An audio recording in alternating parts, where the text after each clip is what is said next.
Her daughter threw out her allergy meds, then laughed when she couldn't breathe. Eleanor Briggs, retired nurse and legal trustee, didn't panic. Shannon giggled, called it a mix-up, and went back to sipping rose. By week's end, the house was in escrow, not under Shannon's name. She thought Eleanor was too old to fight back. But Eleanor didn't fight. She signed, sold, and vanished with the deed. Wait, before we go any further, I got to ask, where are you watching from? Drop in the comments, and don't forget to subscribe. The kitchen smelled like rosemary chicken and warm cornbread when Eleanor poured herself a glass of iced tea and reached for her antihistamines, an unconscious ritual. The way brushing your teeth becomes muscle memory. She twisted the cap off the amber bottle on the counter, dry swallowed the pill, and slid the container back into the drawer beside the silverware. Dinner was Shannon's Friendsgiving preview night, an exhausting excuse to invite over neighbors and show off seasonal tablescapes. Eleanor had cooked most of the meal, of course. Shannon didn't like touching raw meat. "It ruins my nails," she always said, laughing like it was charming. By the time the last candle was lit and the guests started to gather around the table, Eleanor's throat was itching. At first, she thought it was the dry air or maybe the dust from the decorative pine cones. But within minutes, her skin started to prickle. She shifted in her seat, trying not to make a scene, her hand reaching instinctively for her wrist, where hives were rising in angry red patches. Shannon noticed. "Oh my God, you're blotchy." She leaned over and giggled. "Did you use a new soap again? You know how delicate old skin is." Eleanor opened her mouth to speak, but her voice came out thin, rasping. Her breathing tightened. She pushed back her chair, her chest rising faster now.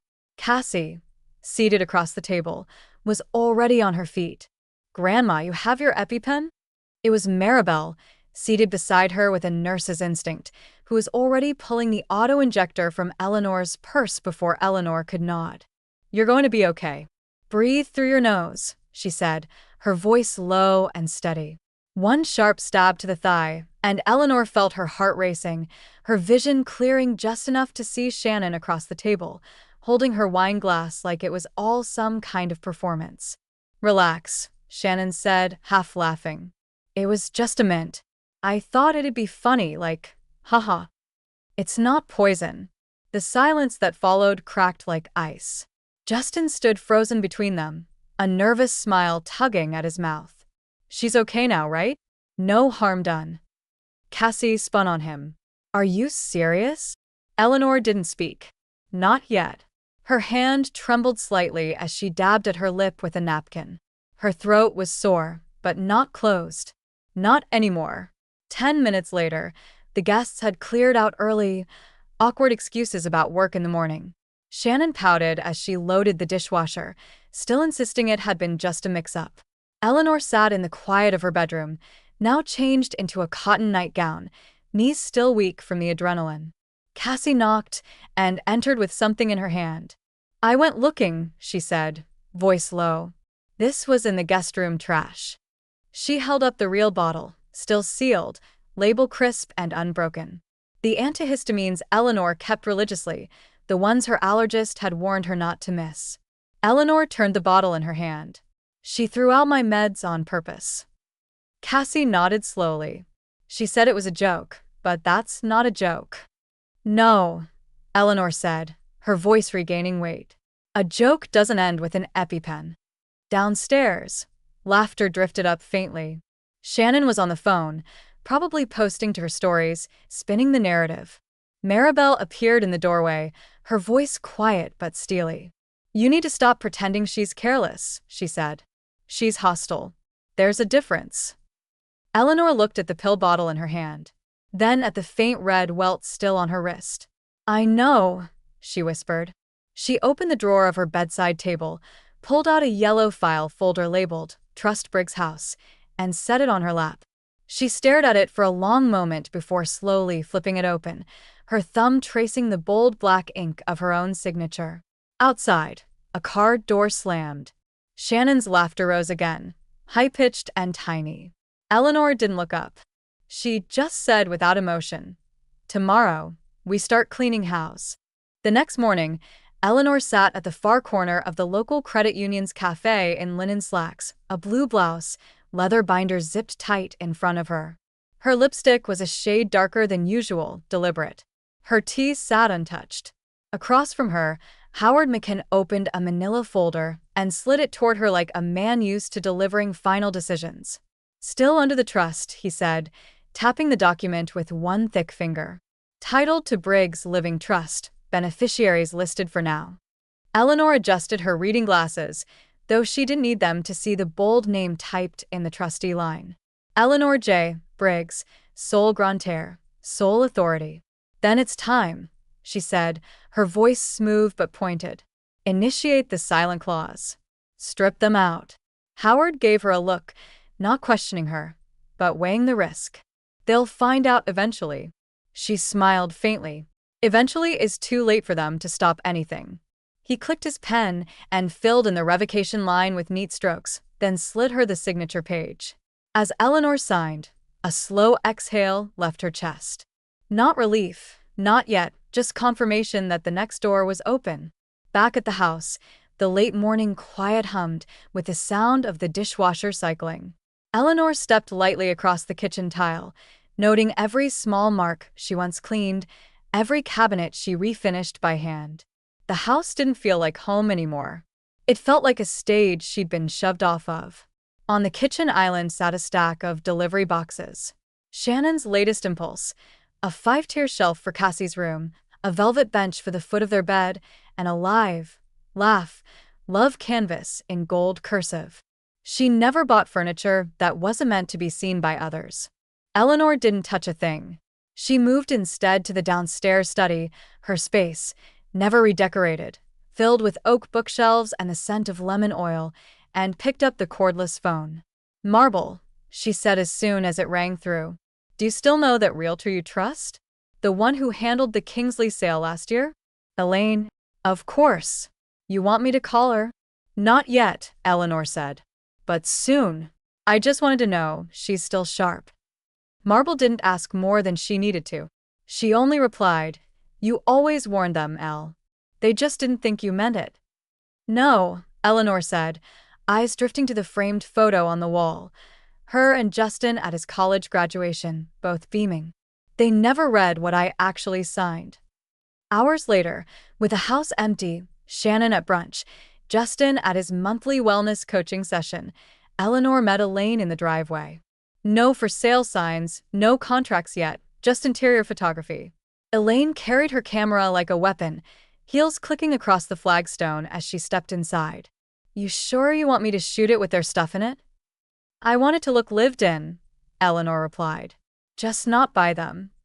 They moved room to room, wide shots of the vaulted ceilings, the hand-laid tile Eleanor had chosen years ago, and the refinished cabinets that Shannon now called hers on Instagram. Eleanor stayed out of frame, watching from doorways, invisible and deliberate.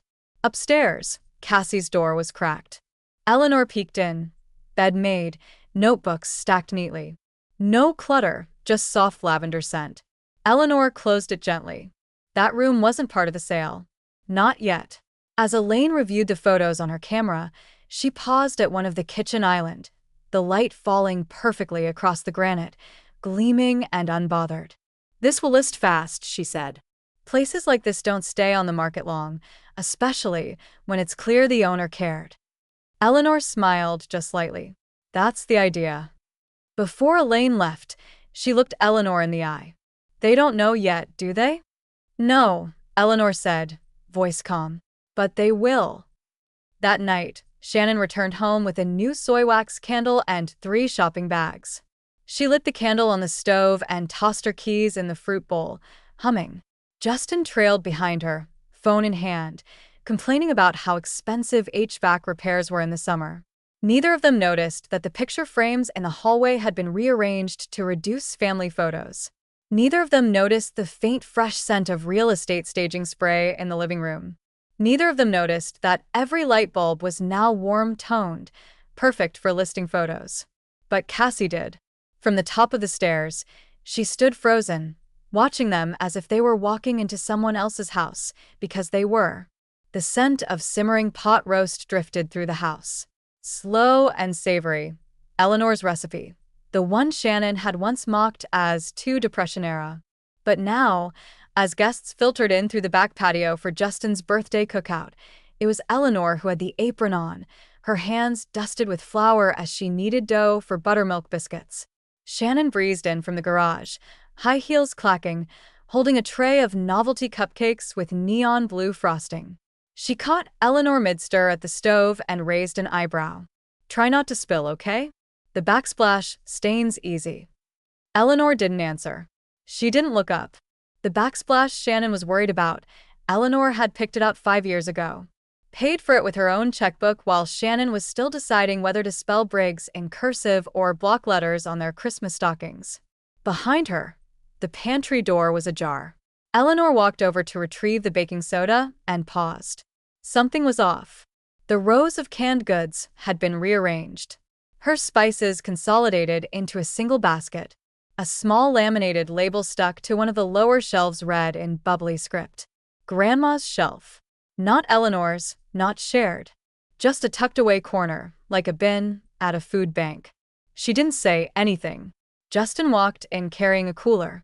Whoa. Sure. "I thought you said no onions in the dip. You know Greg's allergic?" Shannon waved him off. "That's why I bought store-bought. I don't know what she's making over there. Something old-fashioned. Let her have her fun. She's making your birthday dinner," Cassie said quietly from the corner, drying her hands on a towel. Shannon flashed a brittle smile. "Sweetie, I'm just saying it's her thing. She gets weird if you interfere." That's when Justin turned toward his mother, gesturing toward the oven. "Can't you just let her run the house her way? It's been working, hasn't it?" There was no heat in his voice, just resignation, the kind of tone a man uses when he wants to sound supportive without inviting an argument. Eleanor kept folding dough, each press of her palms steadier than the last. "This isn't her house," she murmured under her breath, though no one heard her. A few minutes later, while Eleanor was brushing egg wash on the biscuits, Cassie tugged gently at her sleeve. "Can I show you something upstairs?" They slipped away from the noise and stepped into Cassie's room. The door clicked shut behind them. "I need to tell you something," Cassie said, her voice barely above a whisper. "They don't talk about you like your family anymore. They talk about you like," she trailed off. "Like I'm a guest," Eleanor offered. Cassie's eyes welled up. "Number, like you're a burden, like they're waiting." Eleanor sat down on the edge of the bed and exhaled. Not shocked, not hurt, just affirmed. She'd known, but it sounded different from Cassie's mouth, like truth laid bare. Back downstairs, laughter rolled through the hall. Eleanor returned to the kitchen, lifted the roast out of the oven, and plated it with slow precision. She garnished it with rosemary, then wiped the edge of the platter with a cloth until it gleamed. In the dining room, Shannon was holding court in front of 2 new neighbors Eleanor hadn't seen before, one of them in a blazer, clearly someone Shannon hoped would notice her curated centerpiece. As Eleanor walked past with the platter, Shannon smiled wide and called out, "Don't worry, she's housebroken." The table chuckled, awkward and unsure. Eleanor placed the dish down gently in the center, adjusted the silver tongs, and stepped back. She said nothing, not a single word. She just stood there, expression unreadable, hands folded in front of her like a server waiting for a cue.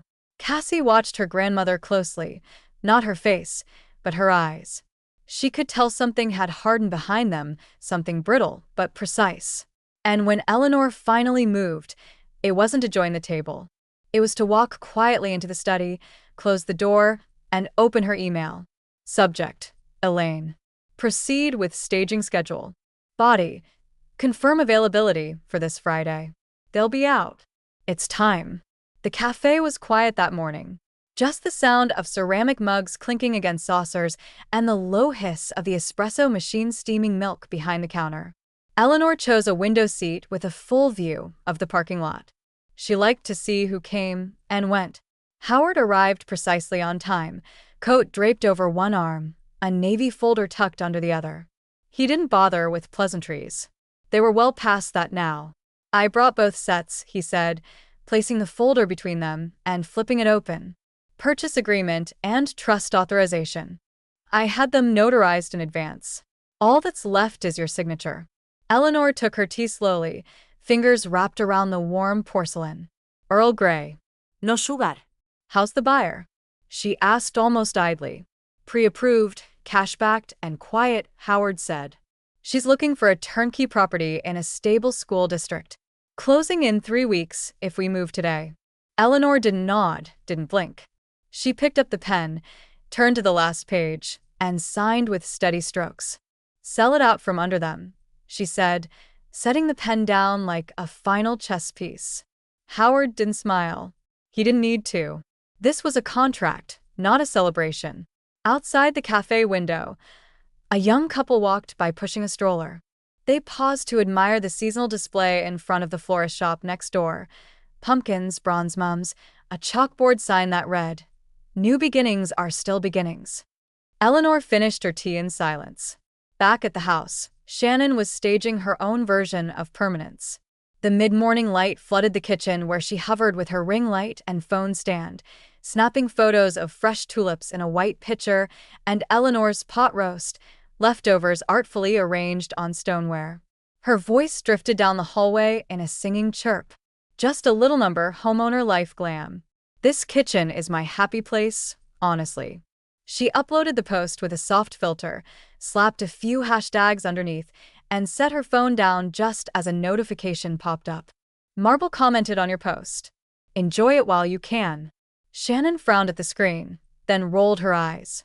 Boomers and their weird shade, she muttered. Upstairs, Eleanor watched the entire post unfold from Cassie's phone. She really believes it's hers, Cassie said, her face unreadable.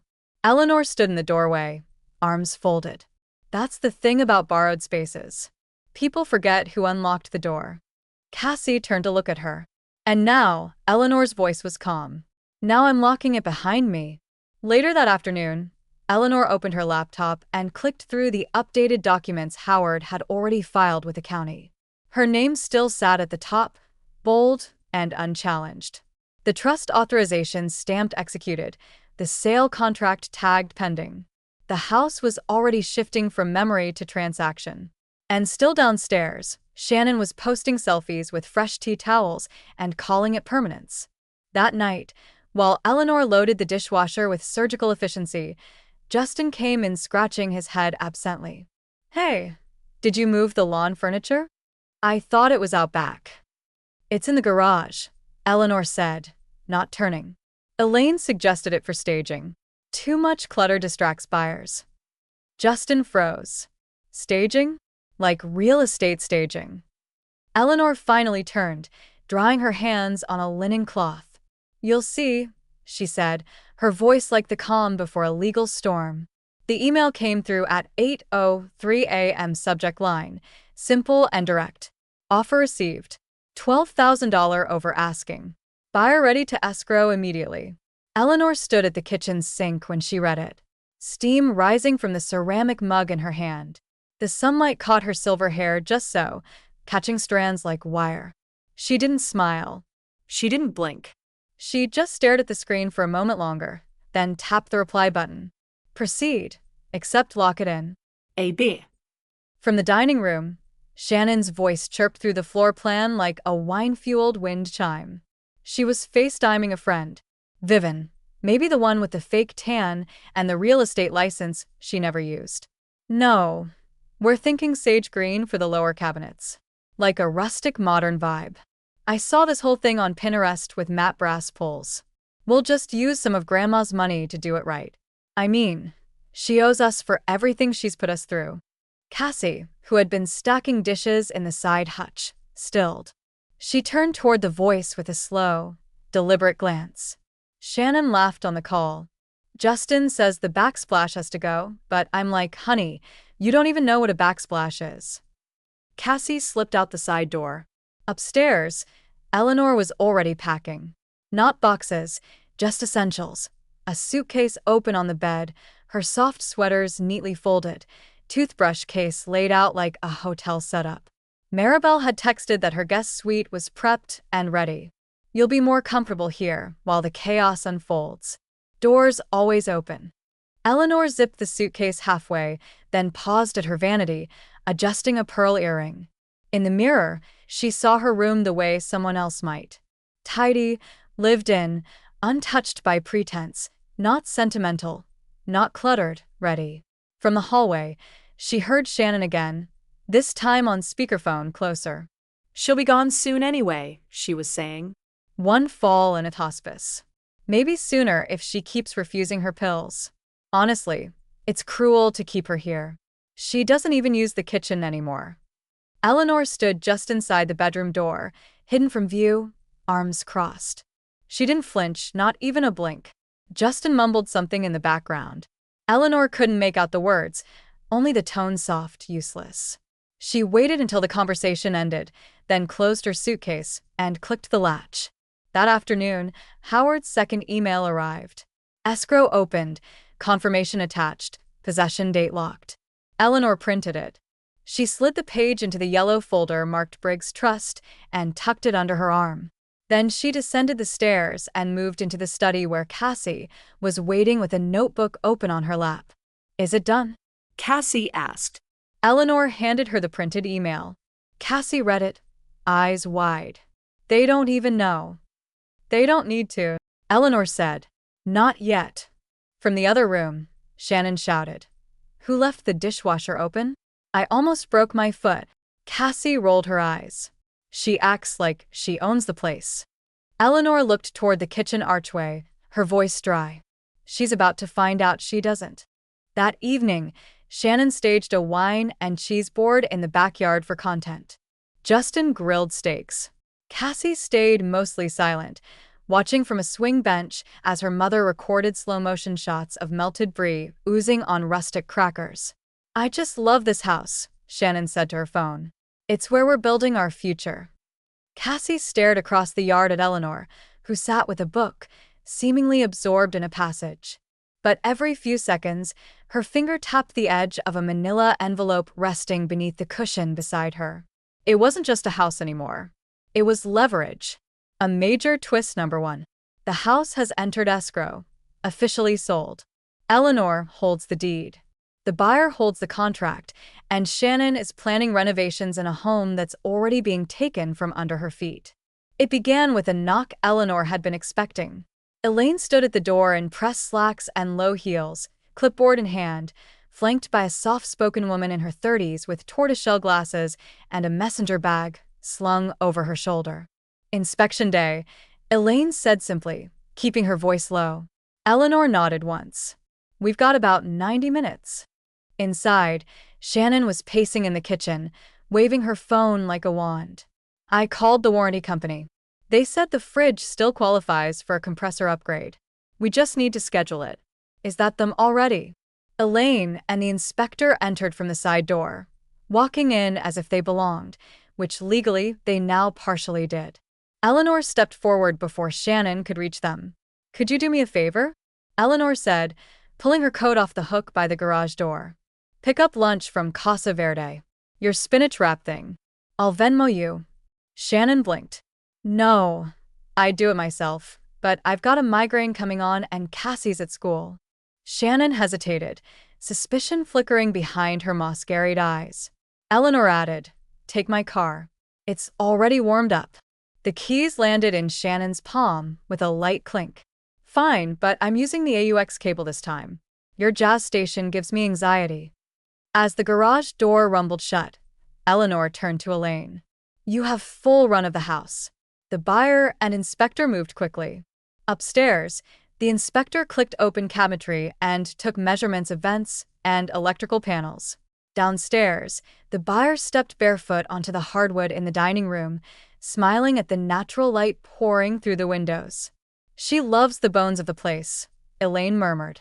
Says it reminds her of her grandmother's house, but better cared for. Eleanor didn't respond. Her eyes followed the inspector as he walked through the kitchen with purpose, lifting sink handles and checking the gas line on the stove. 10 minutes in, the back door opened. Justin entered holding a small box of pool shock and a confused expression. Is the HVAC guy here early? He stopped in the living room when he saw the inspector crouched near the fireplace, flashlight out. What's going on? Eleanor set her book on the end table, cool as a lake before a storm. Inspection? Dustin frowned. Inspection for what? Buyer wanted a full structural review before closing, Elaine said matter-of-factly, barely glancing up. Justin laughed, the sound brittle. Buyer? What buyer? A moment passed. Eleanor looked him in the eye, voice quiet but ironclad. We're downsizing. His smile faltered. You're joking, right? She didn't answer. Instead, she turned toward the window, watching the buyer step into the backyard, hands tucked in her jacket pockets as she admired the stonework. Elaine handed the clipboard to the inspector and nodded toward the front room. Let's check attic access next. Justin stood there, arms limp at his sides, the box of pool chemicals slowly tilting in his grip. Mom, he said, his voice suddenly thin. This is our house. No, Eleanor said softly, not even turning.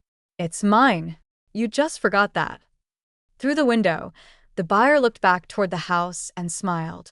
She had no idea whose illusions were unraveling inside, and Eleanor had no intention of stopping the clock now.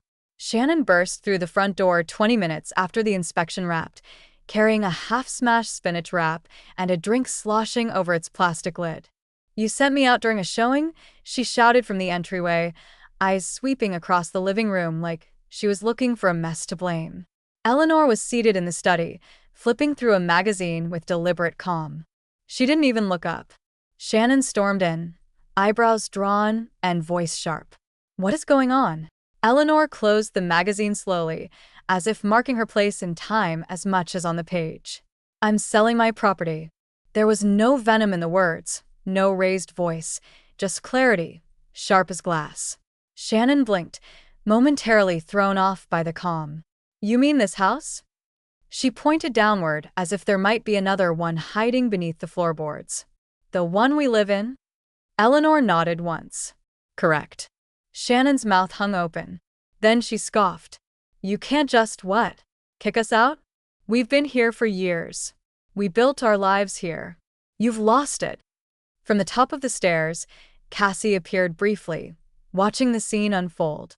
Her eyes met Eleanor's for half a second before she disappeared down the hall, door closing behind her with a soft but unmistakable click. Eleanor's phone buzzed in her cardigan pocket. She didn't check it. Justin barreled in from the backyard, phone already pressed to his ear.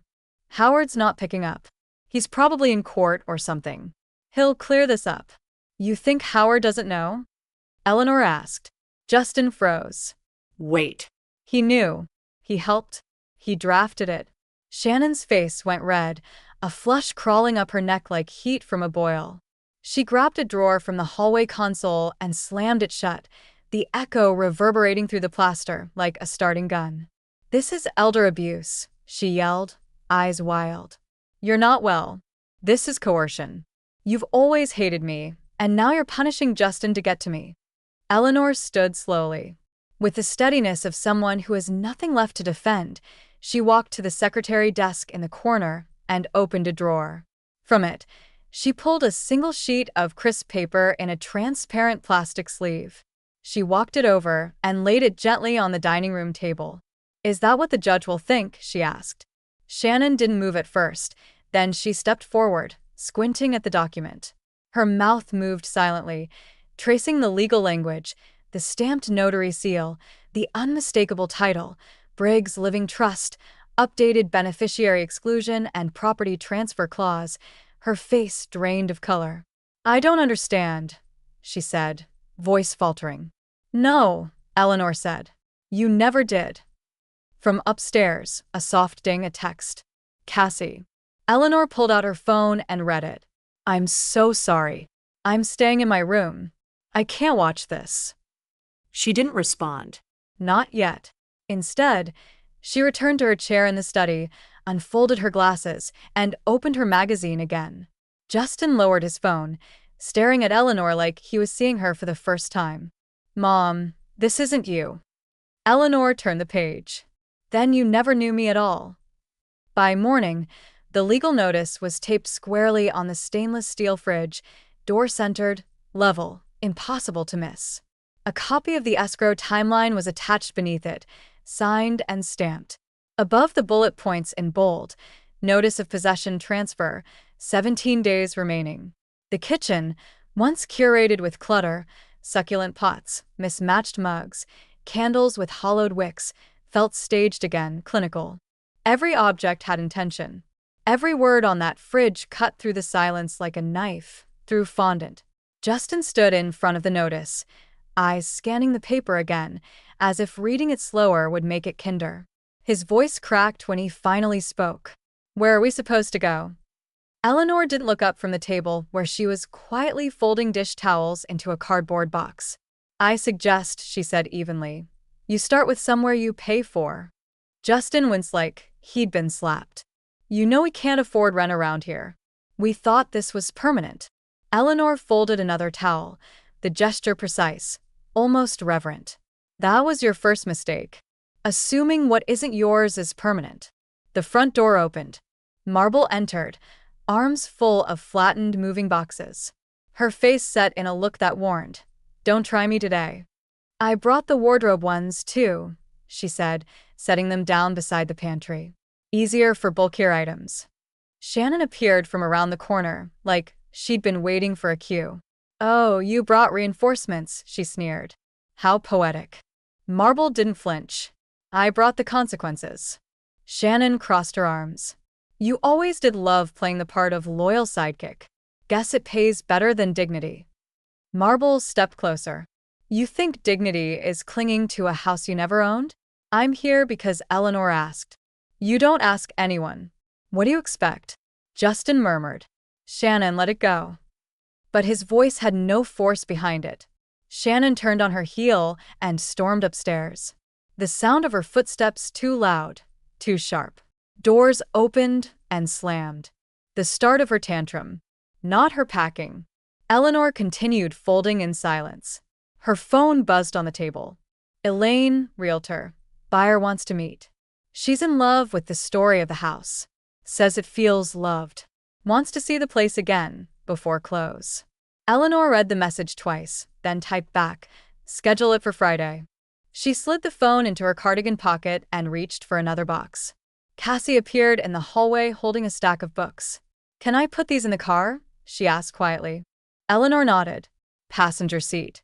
Don't stack them on the coat box." Cassie hesitated. "Are they really going to leave?" "They'll have no choice." Eleanor didn't say it as a threat. She said it like gravity. From upstairs, music started blaring. Shannon's playlist, the one with the curated image of high heels and a champagne flute. Eleanor didn't look up. Justin, still standing at the fridge, finally pulled the notice down and stared at it like it was written in another language. The paper fluttered in his shaking hand. "Why didn't you just tell us?" he whispered. "Why, like this?" Eleanor paused, met his gaze fully. "Because you wouldn't have heard me," she said. "You only see things when they're nailed to your door." Outside, wind swept across the lawn. The oak tree creaked against the side fence. In the distance, a delivery truck pulled to the curb and idled, more packages for a house that wasn't theirs. And inside, the countdown ticked louder. By Thursday night, the house looked like a war zone. Not from boxes or movers, but from deliberate negligence. Shannon had stopped pretending. A full sink of greasy pans sat untouched. The entryway bench was buried under shoes. Half-used candles flickered near wilting flowers. Someone, Shannon, had left a trail of glitter from a half-spilled makeup bag across the stairs. "Vibe clutter," she said, smirking at Cassie. "It makes the house feel lived in." Eleanor didn't respond. She just walked into the study and quietly dialed the line. "Bring the buyer through anyway," she said. "And, do me a favor, walk them through the kitchen last." There was a pause, then understood. After she hung up, Eleanor opened a drawer and removed a discreet white box. She'd ordered it weeks ago just in case. 2 compact wireless cameras, motion-activated, with cloud backup. One went above the pantry door, the other in the hall, angled at the front entry and dining room. Marble came by that evening and helped Eleanor stage a backup plan. Fresh flowers hidden in the mudroom. A neutral scent diffuser stashed behind the guest bathroom mirror. Silent countermeasures. Clean lines. Clean air. Friday arrived. By noon, the house reeked of charred garlic toast. The toaster oven door hung ajar. Smoke tendrils still curled upward toward the ceiling. "I was trying to help," Shannon said, waving her phone through the air like it might neutralize the smell. "If you'd told me the buyer hated garlic, maybe I wouldn't have burned it." Cassie stood by the window, eyes narrowed. "You left it in there for 20 minutes. Shannon opened every window on the ground floor, even though the outside air was damp with cedar pollen. Wind swept in, scattering papers and the scent of scorched butter across the house. "Just trying to keep it from being so sterile," she muttered. The doorbell rang. Elaine entered with the buyer, both dressed professionally. The buyer smiled as she stepped into the entryway, taking in the natural light, the flooring, the air tinted with something acidic, but not enough to deter. Eleanor stepped forward, calm and collected. "Welcome back." Elaine walked the buyer through slowly, ignoring the faint smell. They moved from the living room to the sunlit office, then upstairs to the primary suite and guest bath. Eleanor watched them climb the stairs, then turned to find Shannon lurking near the dining room, arms crossed. "You can open windows," Eleanor said, "but it doesn't clear what's already stuck to the walls." Shannon glared. "You mean the smell?" "I mean the damage," Eleanor said. Then she turned away. Downstairs, the buyer returned with an impressed smile. "It's even better than I remembered," she said. "So much character. So clearly loved." Elaine gave Eleanor a look that said, "She's in." After they left, Eleanor returned to the study and opened her laptop. The camera footage had already uploaded. There was Shannon caught mid-toast, charring, then dramatically flinging the window open. There she was again, yanking flowers from a vase and dumping them in the trash. Elaine texted 5 minutes later. "Buyer's ready to close early. Wants to be in before school starts. We can move up the timeline if you want." Howard called that evening. "I reviewed the footage Elaine sent me. You want to sue for interference or obstruction?" Eleanor stared out the window where Shannon's pink flamingo garden stake still pierced the mulch like a cheap insult. "No," she said, voice steady. "I don't want to fight. I want them gone." Howard's voice was low. "Then we'll accelerate. I'll prepare the revised close." Eleanor looked over at Cassie, curled up on the couch with a book, earphones in. "How soon can it be done?" 7 days, Howard said. "If the buyer's willing, she is." Eleanor hung up.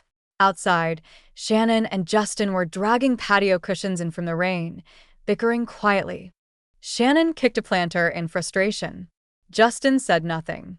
They had no idea they just lost a week they didn't have. The contract closed electronically at 2:40, 6 p.m. on a Tuesday. Eleanor sat in Marble's guest room, legs crossed, laptop propped neatly on the bed tray. She clicked the final signature field and watched the screen refresh. Transaction complete. Possession transfer in 5 days. No champagne, no ceremony, just silence broken only by the soft hum of a ceiling fan and the hollow thud of her pulse in her ears. A different kind of victory, one earned with restraint, not noise. Meanwhile, back at the house, Shannon was uploading photos of the backyard roses. The caption read, "Summer's last bloom. Feeling so lucky to have landed in our forever home. Our roots run deep. Our grateful heart." Eleanor saw the post 5 minutes after it went live. She didn't bother to screenshot it. She didn't need to. That afternoon, Justin stood in the garage, scrolling quietly through rental listings on his phone, thumb hovering over one in Round Rock that allowed dogs and offered 2 free months for qualified tenants. He hadn't shown it to Shannon. Not yet. Instead, he sent a link to his own email with the subject line, Plan B. Inside, Cassie was folding laundry in the corner of her room, earbuds half in. The energy in the house had turned metallic, tight, and buzzing like the pause before a thunderclap. She kept catching herself, holding her breath. She knocked gently on Eleanor's door before dinner. "Can I come with you?" she asked. After the move, Eleanor was brushing her hair. She paused and turned to face her granddaughter in the mirror. "I mean visit," Cassie added quickly, her voice small. I just don't want you to cut me off, too. Eleanor set the brush down and turned. I'm not cutting you off, she said. I'm cutting you loose. Cassie blinked. What does that mean? It means, Eleanor said, voice soft but firm, you won't have to tiptoe around me anymore. You'll be able to find me without going through them. Cassie looked at the floor and nodded, tears threatening but not falling. Eleanor stood and gently touched her shoulder. I'll always answer when it's you. Downstairs, Shannon reheated leftovers in the microwave like it was a normal night. She talked loudly to no one in particular about Trader Joe's discontinuing her favorite balsamic glaze. Justin pretended to listen. His thumb hovered over another rental listing. Outside, a large white truck rolled down the street, slowing as it reached their house. Cassie glanced out the front window. Is that? Eleanor nodded once. Staging pickup. They're coming for the buyer's furniture drop-off next. Should we tell them? Cassie whispered. They'll know soon enough. As the truck idled in front of the house, a neighbor paused mid-dog walk. Curious. Marble waved from her porch, like she'd been expecting it. Dustin came out onto the porch with a half-empty glass of iced tea, saw the logo on the truck door, Lanier Estate relocation, and blinked hard. Hey, he called inside. Did someone schedule a delivery? No answer. He looked down at his phone again. This time, he opened the rental listing and started typing out an inquiry. Inside, Eleanor walked to the front door, locked it gently, and pulled the shades closed. Dinner was roast chicken and wilted spinach, the last full meal Eleanor would ever cook in that house. She moved quietly through the kitchen, plating everything with clinical neatness. No garnish, no candles, no jazz playing in the background. Just the clink of ceramic, the scrape of silverware. The table was already set by the time Shannon wandered in barefoot, phone in one hand, glass of Merlot in the other. She didn't acknowledge the food or the effort. She sat down hard in her chair and opened Instagram like it was a lifeline. Eleanor served without ceremony. Justin took his seat with a visible stiffness, like he knew something was coming but hoped staying neutral might spare him. Cassie sat at the end of the table, her gaze low, her fork untouched. The silence stretched until Shannon snapped. You're ruining our lives. Her voice cut through the quiet like shattering glass. She slammed her wine glass on the table hard enough to break it, but enough to spill. Eleanor took a bite of spinach. Didn't look up. Didn't speak. You don't even care, do you? Shannon hissed. You're just eating like none of this is real. Like we didn't build something here. Like this isn't our home. Still no reply. Justin cleared his throat, tried to soften the edges. Mom, there has to be another way. Something that lets everyone stay. We can make this work. Eleanor's fork clinked gently against her plate as she cut a piece of chicken. Where was this? She said calmly. When I needed you. Justin opened his mouth. Nothing came out.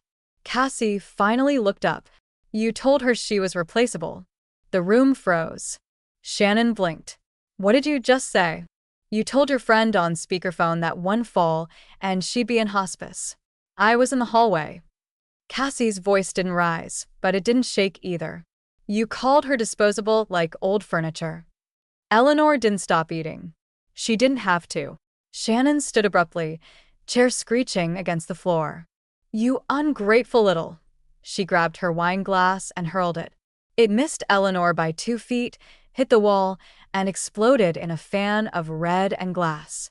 The splash landed on a framed watercolor Eleanor had painted decades ago. Eleanor looked up for the first time all night. She dabbed the corner of her mouth with a napkin. Now that's a joke. The words dropped like a match in gasoline. Shannon stormed out of the room, footsteps echoing up the stairs like drum beats. A door slammed seconds later, followed by another. Justin sat there, stunned, hands slack in his lap. Eleanor pushed back her chair, stood, and walked to the study. Her phone buzzed. Elaine, realtor. Code has been changed.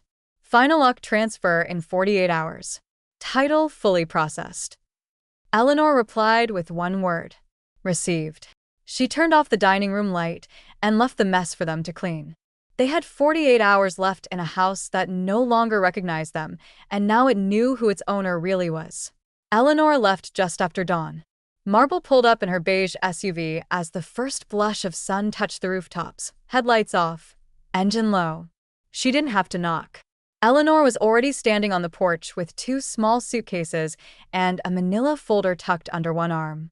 She wore her gray wool coat, the one she'd saved for travel or funerals. This was, in some ways, both. Inside, the house was still silent except for the ticking of the hallway clock and the low hum of the fridge. Justin and Shannon hadn't come downstairs. They hadn't spoken to her since the night of the wine glass. Cassie waited in the doorway. "You sure you don't want help with the rest?" she asked softly, hands stuffed into the sleeves of an oversized sweatshirt. "There's nothing else?" Eleanor said. They stood there for a moment, neither reaching for the other yet. Then Cassie stepped forward, arms wrapping tightly around her grandmother. "I wish I'd lived with you instead," she whispered into Eleanor's shoulder. All along, Eleanor held her close, not with hesitation, but with the calm of someone who had already let go of what needed leaving. "You still can," she murmured. Cassie pulled back slightly, eyes rimmed red. "You mean it?" Eleanor looked her in the eye. "I'll have space and rules, but I won't make you apologize for being loyal." Marble emerged from the car, opened the trunk, and began arranging boxes. Nothing frantic, just efficient, practiced motion. Eleanor handed Cassie an envelope. "Don't open it here." Cassie nodded, tucking it into her pocket. From an upstairs window, Shannon watched with narrowed eyes, a coffee mug in hand. Her hair was still pinned from sleep, face bare, phone clutched tightly but unused. Behind her, Justin sat at the edge of their bed, laptop open to a rental application screen, half-filled and blinking. Down below, Eleanor stepped off the porch for the last time. She didn't glance back. As Marble closed the trunk, she gave a nod, part confirmation, part salute. "Ready?" she asked. "Let's go." Cassie stood at the edge of the driveway as the SUV pulled away, hand raised but unmoving. She didn't wave, just watched. The moving truck rolled in 20 minutes later, unmarked, efficient. A team of two entered with clean gloves and walkie-talkies. They began rearranging furniture, staging art, placing welcome packets on the island countertop. Upstairs, Shannon's voice could be heard snapping at Justin. Something about Zillow filters and square footage. Something about how none of this was her fault. Cassie didn't listen. She was still standing outside, holding the envelope, the wind tugging softly at her sleeves. Inside, it was a single key and a handwritten note. "Whenever you're ready," it said. It took less than an hour. Eleanor sat across from Howard in his private office, the windows tinted, the morning light diffused to a muted gold. No noise filtered in from the outside. The world had the decency to stay quiet while a legacy was rewritten. Howard slid a single sheet across the desk. "This is the final version. Your authority as sole trustee remains unchanged. Justin and Shannon are fully removed. Cassie's been added conditional access until she turns 25. Revocable only by your written instruction." Eleanor read every word, even though she already knew what it said. Her signature came slow but steady, each letter deliberate. When she finished, she passed it back without ceremony. "File it with the state," she said. Howard nodded and stood. "You're certain?" She looked at him clear-eyed. "They inherited my silence for years. That was the gift. This is the correction." By early afternoon, the new trust had been filed, recorded, and notarized. Eleanor left the office with nothing in her hands but a copy of the final document, folded once, placed in her purse alongside her lipstick and a mint tin she now filled with actual allergy medication. At 3:12 p.m., her phone rang, an unknown number, Texas area code. She let it ring 4 times before answering. "Eleanor." Shannon's voice came through raw and shaky, either from tears or motel air conditioning. "We're not okay. We're not anywhere. Justin's talking about staying with his coworker, but we don't even have beds. We didn't get to say goodbye." Eleanor sat in Marble sunroom, sipping tea from a real porcelain cup. Outside, squirrels chased each other along the fence line like they hadn't noticed the balance of the universe had shifted. Shannon's voice cracked. "Please, just talk to me." Eleanor ended the call. 5 minutes later, a text came from Justin. I'm sorry, Mum. For everything. We didn't mean to push you. I thought we were still family. She read it twice. Then she typed back. You pushed the pills. The house came with it. She hit send.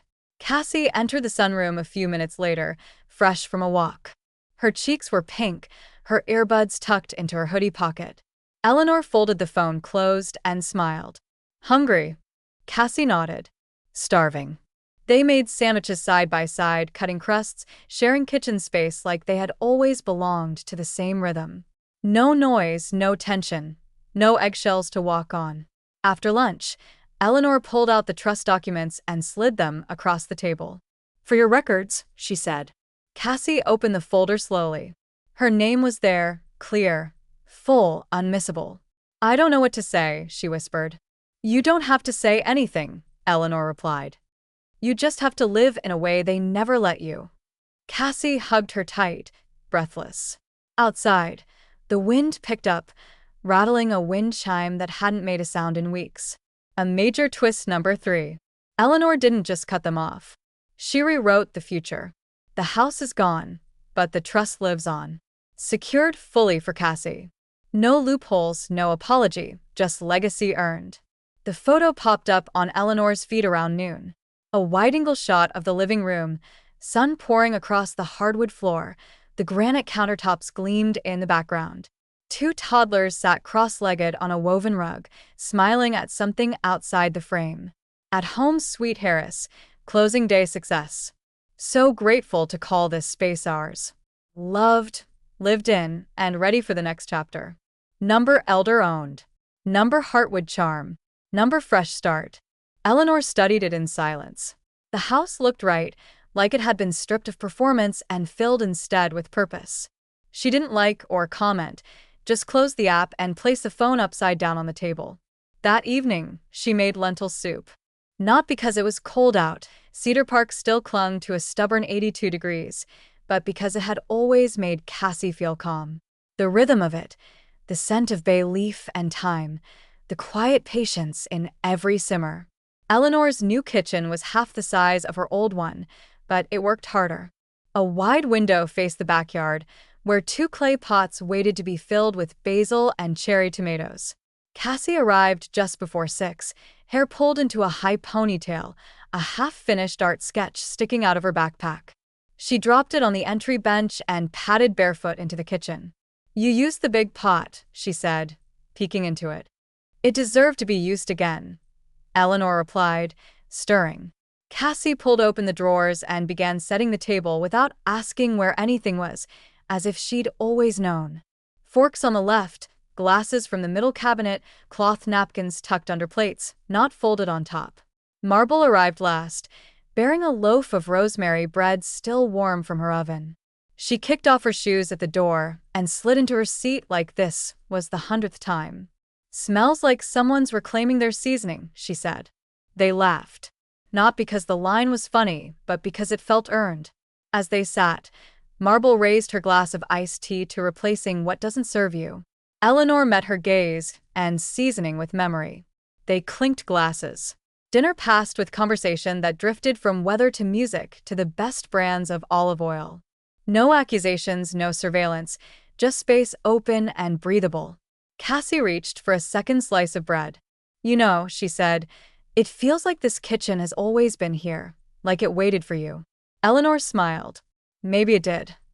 After the table was cleared and the dishes were rinsed, Eleanor stood alone for a moment, wiping down the counters in small, circular motions, not out of habit, but out of care. She reached into the top drawer and pulled out a manila envelope, a second copy of the trust documents. She placed it behind the recipe box next to a labeled folder marked Cassie Letters to Open Later. Outside, the porch light flicked on with a soft click. Inside, the kitchen stayed lit just a moment longer. The frame arrived in the mail wrapped in brown paper and twine. Eleanor unboxed it on the kitchen island, hands slow and careful, brushing away specks of packing foam. Inside the frame, the original deed to the Briggs property yellowed, embossed and notarized in her maiden signature, Eleanor J. Briggs. She didn't hang it in her bedroom, not in the study either. She hung it right by the front door, not as a keepsake, but as a receipt. Later that morning, she stepped out with her tea, green jasmine, lightly steeped, and walked through her new backyard barefoot, letting the cool, dewy grass press against her soles. No sandals, no urgency. A pair of robins hopped along the fence. The basil had started to sprout. No voices, no stomping upstairs, no passive-aggressive coffee brewing meant to prove a point. Just breath and quiet. Inside, her phone buzzed. DM notification at Sean Briggs tagged you in a photo. Eleanor opened it. Shannon standing beside a motel ice machine, holding a protein bar and wearing oversized sunglasses. Caption: still standing. Still smiling. Never count us out. The tag didn't land. Blocked. Eleanor tapped twice and confirmed the block again for good measure. The screen asked her if she was sure. She was. A knock sounded at the front door. Cassie stood outside holding up a thin envelope with a DMV logo on it. Her grin was cautious, almost shy. "I passed," she said. "I'm officially permitted to terrify every suburban intersection." Eleanor stepped aside to let her in. Cassie followed her into the kitchen, peeling open the envelope.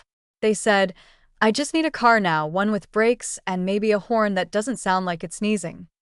Eleanor opened a drawer and pulled out a single set of keys, metal cool, attached to a simple tag that read, "Toyota title filed." Cassie blinked. "Is this titled in your name?"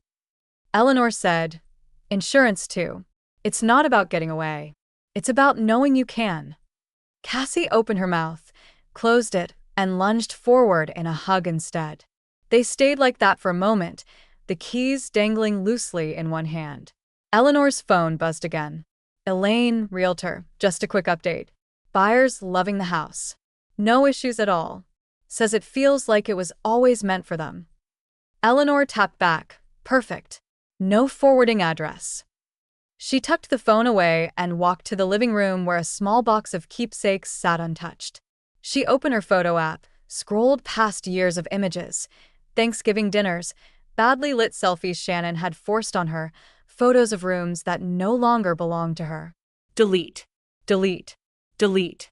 She kept only a few: a picture of Cassie at age 10 with frosting on her nose, a snapshot of Marble asleep on a lawn chair holding a crossword, and one of Eleanor herself standing on the porch of her new house in the morning light, holding a cup of tea and not smiling but peaceful.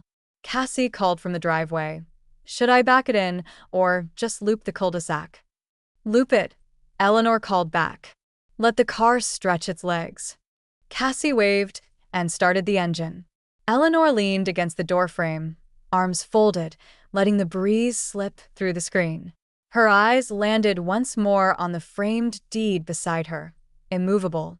She took a slow sip of tea, held it for a moment, then whispered to herself, just loud enough to hear, "She replaced my medicine. I replaced her address permanently."